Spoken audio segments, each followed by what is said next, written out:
In an exclusive interview, a Chinese whistleblower tells the story of how he helped Chinese officials sourcing massive amounts of medical supplies from around the globe, and how he realized he himself became part of the regime's bigger scheme to create a worldwide mask shortage for its own benefit. Today, we bring you part one of the story about how Jiang Pengyong discovered that some of the supplies were not sent to frontline medical workers, but hoarded by officials. U.S. intelligence officials have accused China of hiding the CCP virus severity in order to hoard medical supplies. But did China intentionally hoard the supplies, or is the situation just a coincidence, since China's outbreak struck earlier than other countries? And the more important question is, did the masks China imported actually go into the hands of frontline medical workers and residents who most needed them? For Jiang Pengyong, a whistleblower who helped Chinese officials frantically purchase the world's masks in the first 2 months of the virus outbreak, the answer is clear. I thought I was helping save the Chinese people. I never thought I would become an accomplice who helped the virus spread globally. I didn't think I was doing anything wrong. So this incident has deeply hurt me and my value system. The medical supplies that I put so much effort into purchasing were sold by the Chinese authorities at a sky-high price for a profit. 9 years ago, Jiang Pengyong made headlines in China for exposing the country's corrupt Red Cross society, but as a result, he lost his career. Now, 9 years later, Jiang is again facing persecution from Chinese authorities for knowing too much about their secret operations, this time about how local governments in China profit from much-needed medical supplies meant for donation. The story began in early January this year. That's when Huang Zhongnan, an executive from a company in Hangzhou City, Zhejiang Province, reached out to Jiang. Huang said he was helping several government agencies and charities in southern China gather medical supplies in order to donate them to Wuhan, the epicenter of the virus outbreak. Huang asked Jiang, who lives in South Korea, to help purchase massive quantities of masks and send them to China. Huang even provided so-called red-headed documents, which are documents issued by the Chinese regime's agencies, complete with official stamps. Believing that he was helping the Chinese people, Jiang spared no effort and used his global business connections to find masks. In one case, in India, we bought 20,000 Honeywell masks, 100,000 3M 9004 masks, 200,000 3M ING masks. And from Korean manufacturers, he ordered over 3 million KF94 masks, a Korean-produced equivalent to N95 masks. But Jiang started to notice something was off. On January 31st, he was supposed to send 100,000 N95 masks to China through a free chartered plane. The plane was arranged by Korean and Chinese authorities and would fly from Seoul to China's Changsha City, a transfer center for supplies headed for Wuhan. When we are about to load the supplies on the airplane, he all of a sudden told me that we were not going to use this charter plane. And why was that? He said the charter plane was meant for transporting donations only. He said they would pay to transport the supplies to Hangzhou. Hangzhou is located in China's southern province of Zhejiang. At the time, the city has some virus cases, but the outbreak wasn't that severe. Hangzhou hospitals were still sending doctors to support Wuhan. It was around the same time Wuhan hospitals were posting SOS donation requests on social media. One doctor even pleaded on Weibo, writing, "We are not short of supplies, we simply don't have any."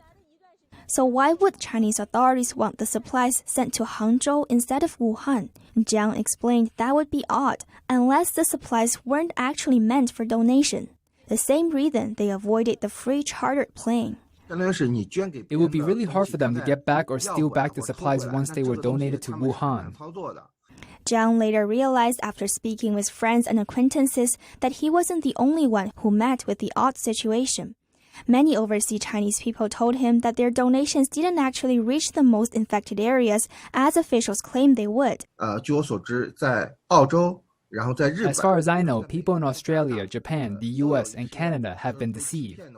Some are international companies or producers like 3M, while some are patriotic Chinese international students or Chinese immigrants, even some governments who cared about the virus in China, and even charities. I believe I am not the only one who was deceived by Chinese authorities. There are other people whose medical supplies were taken this way. They were provided with official red-headed documents. But those who eventually received the supplies are not those who issued the documents.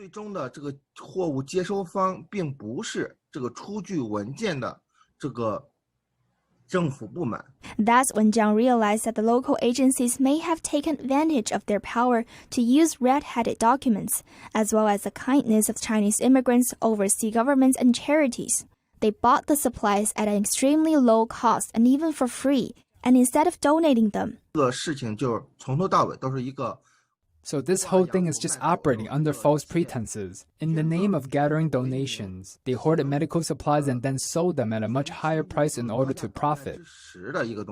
That's around the same time Wuhan's Red Cross came under fire in China for failing to distribute donations, and even refusing to offer the supplies when hospitals turned to the Red Cross warehouse for help. After reading online news articles, Jiang later discovered that the N95 masks he sold to local agencies for over 6 yuan each were resold to Chinese people for as much as 100 yuan each or more. When Huang realized Jiang had pieced together the secret, he threatened to make Jiang's entire family disappear if he dared to reveal the truth. Huang also stated that the Zhejiang provincial authorities and the Chinese Red Cross would back him up. But what Jiang didn't realize was that the Chinese agencies didn't just aim to sell the masks to Chinese people for profit, but to the entire world. Stay tuned for part 2 of this special report tomorrow, where we'll dive into the rest of the story and its global implications. Reporting by Xiaohua Gu and Penny Zhou, NTD News. Sweden's public. In part 1 of this special report, we presented the exclusive story of a Chinese whistleblower who unknowingly helped the regime's authorities acquire medical supplies. He thought they were headed to China as donations to combat the virus, but later discovered officials were selling them for profit. Today, we give you the second part of the story, how China created a global mask shortage, and if you ask Jiang Pengyong, how it was intentional. Back in January and February, Jiang Pengyong used his global business connections to source masks for local Chinese agencies. I was purchasing medical supplies from Vietnam, Indonesia, Russia. And in March, all of these countries experienced different degrees of mask shortages. In developed countries, there are so many local pro-Beijing organizations. So at the time, those countries' masks were all snatched up by such organizations. The ones that still had some left, one is Mexico. But you have to use flights to transport them to China. At the time, Alibaba helped coordinate the flights. Jiang also managed to get one country to produce supplies for China. The Malaysia government. They agreed to start emergency mask production for China. But there was a problem. It would be impossible for Malaysia to source an essential material used to produce surgical and N95 masks. It's called melt-blown nonwoven fabric. That's the material that helps filter bacteria and viruses. Without it, the mask would be no different than a piece of cloth and wouldn't meet hospital standard. China is the world's largest producer and exporter of nonwoven fabric. And according to Chinese media report, Xiantao City inside Wuhan province alone account for 1/4 of worldwide production of the material.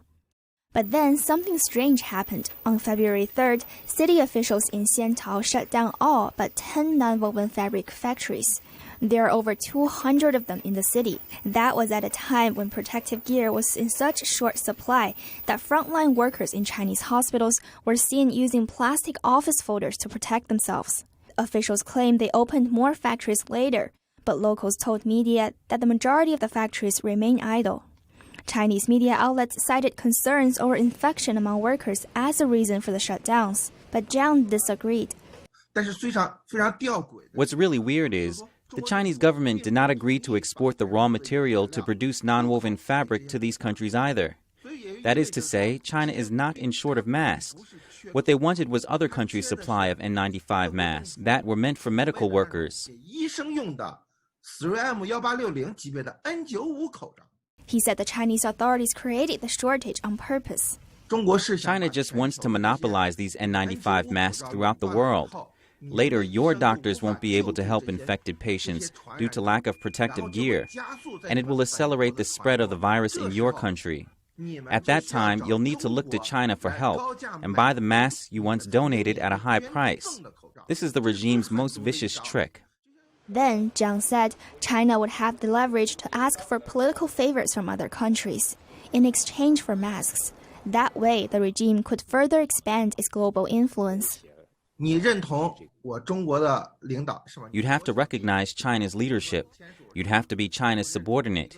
You'd have to agree there is only one China. You'd have to approve of our propaganda. You'd have to install Huawei in your network. You'd have to provide all local information to Huawei's equipment. This is just like the One Belt, One Road initiative. The CCP would impose political requirements to control other countries. Jiang's story is in line with an accusation made by White House advisor Peter Navarro back in April. China was basically attempting to corner the market in personal protective equipment, including masks. So they were buying large quantities of masks, gloves, goggles, respirators from the rest of the world at a time when the world was still sleeping with respect to the dangers of the virus. Jiang said Huang Zhongnan, the person that contacted him to buy supplies for local Chinese agencies, also shared other information. According to Jiang, Huang once told him that Chinese company Alibaba played a leading role in coordinating the buy-up of global supplies and helped import them to China in the outbreak's early days. The Chinese tech giant later made high-profile mask donations to 150 countries, including the US and Europe. Stay tuned for the final segment of this special report tomorrow, how the regime threatened Jiang against publicizing the secret operation and why he chose to do it anyway. Reporting by Xiaohua Gu and Penny Zhou, NTD News. In the final segment of our exclusive special report, we return to the story of Chinese whistleblower Jiang Pengyong, who unknowingly helped Chinese agencies profit off donated masks from around the world. But somewhere along the line, he found himself inside the Chinese regime's secret operation to create a global supply shortage. Today, we hear from Jiang about how he awakened to the Communist Party's deception and why he decided to tell the world despite great personal risk. Jiang Pengyong lives in South Korea. He said in the early days of the pandemic, the Chinese regime dispatched many companies owned by Chinese ethnic Koreans, charities, and medical supply manufacturers. Their goal? To purchase masks in Korea and send them to China. I can provide evidence of that. Violating Korean law, they went through Korea's illegal underground banks to launder their money. Then they were able to change their money into Korean cash. But take notice, they didn't transfer the money to the mass factories through bank accounts, like what would normally happen with international trade procedure. Instead, they took their cash and went directly to the mass factories and snatched up all the masks in Korea at a high price. He first discovered something was off when one of his business contacts in China canceled an order and refused to pay him. That person is among those who were buying supplies on behalf of local Chinese agencies. Jiang is currently in a legal dispute with him. Now, Jiang's bank account in China have been frozen and his phone numbers suspended. Following his decision to expose the regime's operation, the Chinese police also threatened his family. But it's not the first time he's found himself facing off against Chinese authorities. 9 years ago, Jiang was dubbed Weibo Deep Throat, slang for being a quiet informant, by Chinese netizens. That's after he exposed China's Red Cross Society executives, who were using public donation to fund their mistresses' extravagant lifestyles. The scandal sparked an internet firestorm and led to an investigation of the state-backed charity institute. But Jiang's choice to blow the whistle didn't come without sacrifice. He soon faced retaliation from those with personal interest in the matter. He lost his job, received numerous death threats, and was forced to leave his hometown. I used to believe that the Red Cross Society was the problem. Guo Mei Mei was the problem. That only certain individuals with vested interests were trying to harm me. But now I believe the system is the problem. It's the system. That is to say, as long as the CCP is not overthrown, as long as the entire regime stays in power, no matter which leader you bring in, the mayor or the head of the Red Cross, none of them will work out.